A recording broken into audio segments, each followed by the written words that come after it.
Hello, welcome to the second installment of the in-box review of the Great Wall TBD-1 Devastator kit in 1/48 scale. So here we see we've got the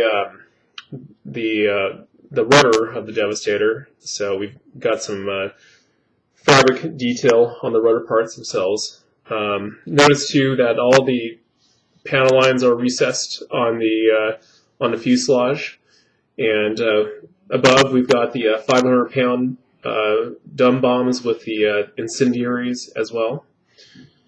And we pan across here. We've got you can see the corrugation on the inner wing spar structure. The reason why it's done like that, even the old monogram kit actually had this feature as well, but when the wings are folded on this airplane, and when you look through the wheel well, you can actually see all of these bulkhead details, and they faithfully reproduced all that. And you can see on the top left corner we've got the landing gear with nice brake line detail included. So there's the other half of the fuselage is actually right here below, immediately below here. So it's pretty much just a mirrored part with all the same parts. We'll just kind of quickly kind of landed your look on this kit in terms of just detail. Actually, very nice. They I've actually studied Devastator landing gear, believe it or not. Yeah, there's not a whole heck of a lot of research done on this airplane. It was, one of those airplanes that was kind of the wrong airplane for its time. It was very underpowered. It was just an R-1830.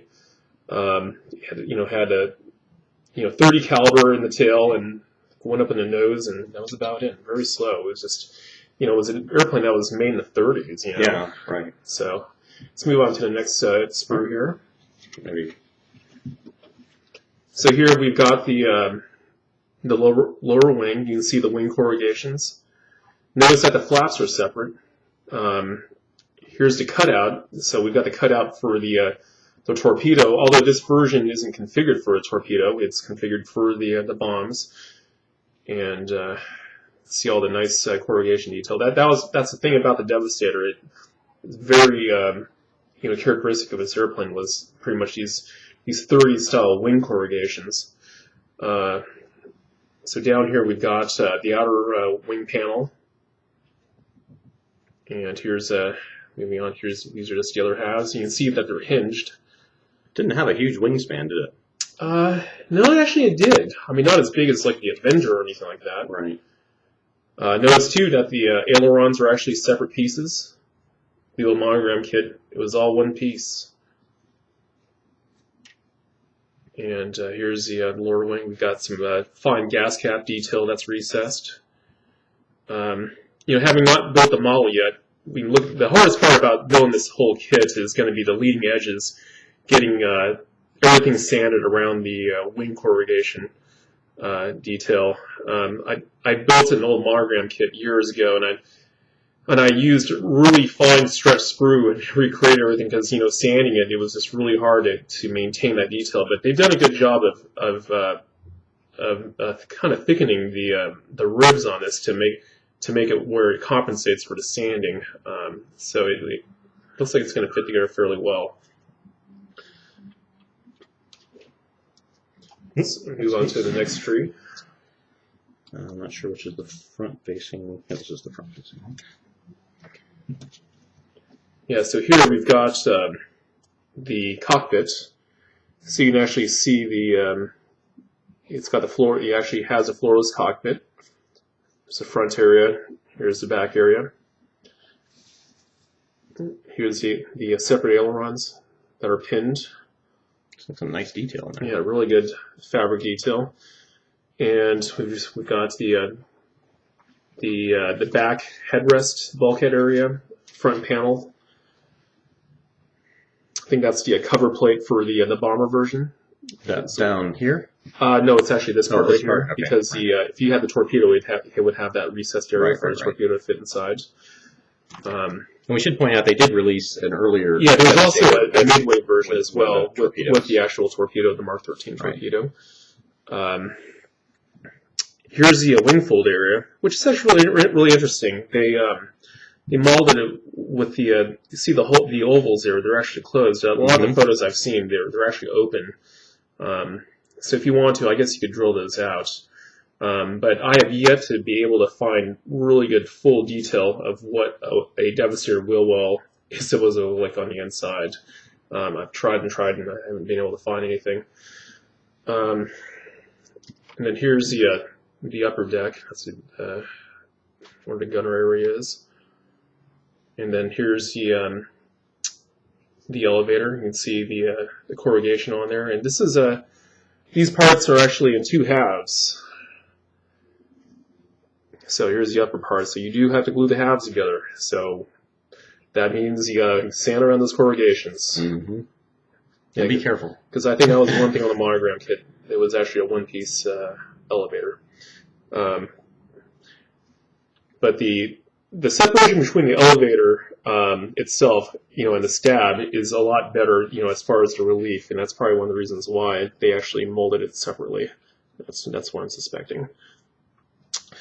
All right. Okay, next. On this sprue, we've got the propeller. Shape looks pretty good. You can see that we got the tires. So notice that there's actually a slight bulge to them for simulate weight. We've got some really nice chairs. They're actually very well. The walls are very thin, look fairly scale. Below, we've got the Pratt & Whitney R1830 engine. You can see how small the motor is compared to the rest of the airplane. That's the reason why the airplane was so slow. Yeah.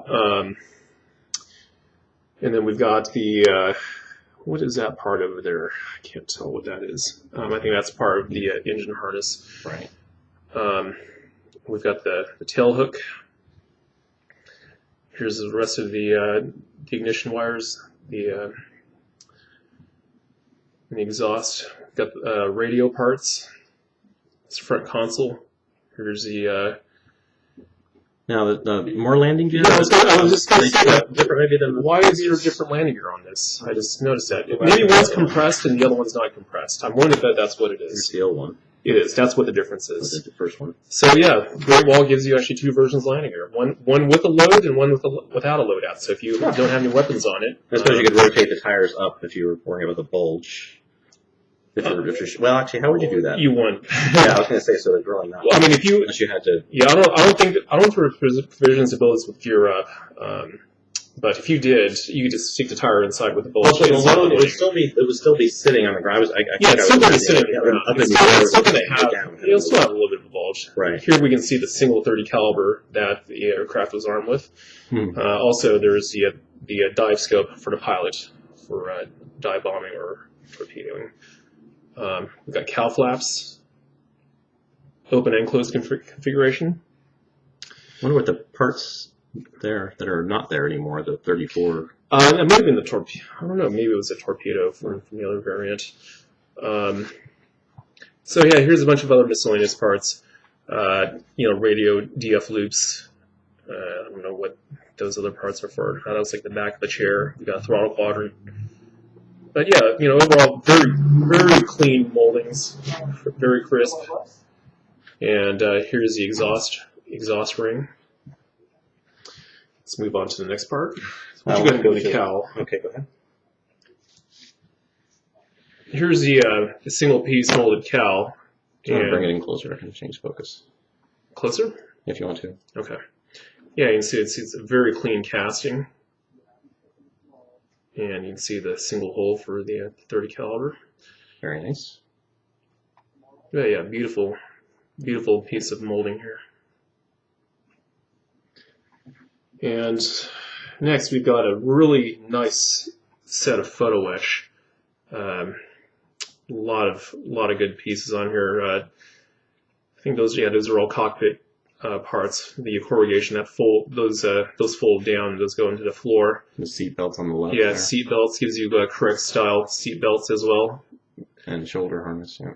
Yeah, actually, you know what though? They give you both styles because on the early war configurations, they really didn't have a lot of.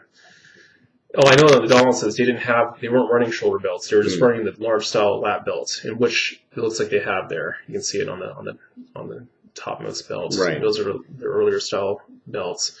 You can see there's a full ignition harness. What are those right there? Right here. What are these? I can't tell what those are. I don't know if those are rudder pedals or something like that. They might be rudder pedals. Yeah, it looks like some other details for, I don't know if those are scissor links, but yeah, just an array of goodies to detail the model up. But I'm sure Edward will make more. There's always more room for Photoetch. If you want to put this on something, here, I'll have a yellow piece of paper. Just to kind of get it into the camera. Yeah, I thought this was actually a really nice touch. These are the die castings and castings for the wing fold mechanism. So, you know, if you had this part in plastic, it would probably break really easily. So, you know, if you plan to fold the wings, yeah, they give you these metal parts to reinforce the wings in a fold position to keep everything straight. But yeah, really nice touch there. They never didn't really forget anything about it. Didn't forget too much on this model. Here's another thing that really impresses me with their molding quality. The glass is just amazingly crystal. So they give you two versions. There's a all one piece, you know, if you decide to have everything closed. Right. And then here we see the separate windscreen, pilot's canopy. So it's all separate. And I would imagine that these all open together in one clamshell, kind of like on the Dauntless, where everything just stacks together. But yeah, really nice, nice molding quality on the glass.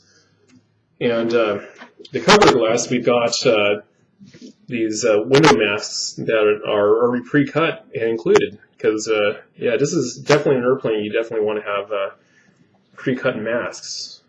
Imagine the days that people didn't have masks. Yep. Seems like so long ago. Yep. Yeah, exactly.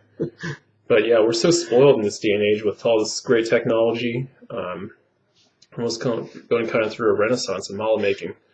So yeah, I mean, we've even got, I think, wheel masks. Oh, you know what? I think these are actually masks for the, let me double check here. Oh, they are. For doing a these are actually, they actually give you the masks for doing the star. So if you want to airbrush the stars on yourself, yeah, you don't have to use decals. And that's nice. So for people that like to weather their models, you can airbrush your markings on and weather your markings. Very cool. That's another great touch. And speaking of the decals, and here's a decal sheet. So very thinly printed. Who makes these? Does it say? I guess it says they're printed in China. So GWH on them. Yeah, so they're not chirographed, but they're very thin. So here we can see the markings from Enterprise. We've got the old early style candy cane rudder markings, and we've got the wing locks. We've got the three colored wing tip, blade tip, propeller blade tips, little Hamilton standard logos, early style meatball in the American Star. Was the VT6 the Red Dragons? Is that the nickname? Yeah, I think that's for the pre-war. Oh, is it? Yeah, for the yellow. I think it was on the yellow wing. Yellow wing. And here we got a bunch of data, which is really nice.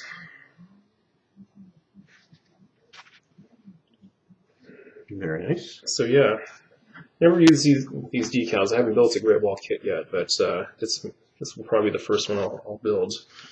I have to cover there in detail. So other than that, that's pretty much covers everything in our inbox review. Hope you guys enjoyed it, and I don't know, for some reason I've always been a Devastator fan. I grew up with building the old monogram kit, and this definitely is a huge improvement over what monogram did, and there's no more describing, stuff like that. But yeah, it's our 21st century version of the Devastator. So anyway, this is what we've got now, and definitely thankful for what they've made. It certainly looks like a nice kit, and thanks for doing the review for us, Ernie. If you guys have any comments or suggestions, whatever, just leave them in the comments area below, and look for our next review at some point soon.